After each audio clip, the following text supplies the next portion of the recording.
आज दिनांक 8 ऑगस्ट दुपारी साधारण 3 वाजेच्या दरम्यान तळोजा गावातील नवमानी मस्जिद समोर असलेल्या नॅशनल हॉटेलच्या बाजूला असलेले एक रौफ पटेल यांचे मोटार दुरुस्तीचे गॅरेज आहे. त्याबाबत सय्यद परिवाराने केलेल्या तक्रारीमुळे जवळपास 3 वेळा सिडकोच्या अतिक्रमण विभागाने सदरचे जे गॅरेज आहे तर ते तोडल्याचा राग मनात धरून यातील आरोपी रौफ पटेल, त्यांचा मुलगा अफनान पटेल, सफनान पटेल व इतर 8 ते 10 लोक आहेत.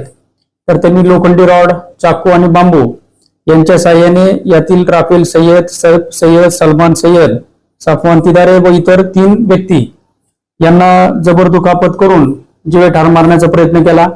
त्या अनुषंगाने आज तळोजा पोलीस स्टेशन या ठिकाणी भारतीय न्याय संहिता कलम 109, 118(1), 189(1), 189(2), 191(3), 190, 352, 351(2) अन्वये आपण गुन्हा दाखल केलेला आहे. सदर गुन्ह्यातील जो प्रमुख आरोपी आहे रौफ पटेल हा आपल्या ताब्यात असून सदर गुन्ह्याचा तपास हे तळोजा पोलीस स्टेशनचे प्रभारी अधिकारी पी.आय. भगत हे करत आहेत. त्यांची परिस्थिती सध्या स्टेबल आहे. त्यांच्यावर खारघर येथील दवाखान्यामध्ये वैद्यकीय उपचार चालू आहेत.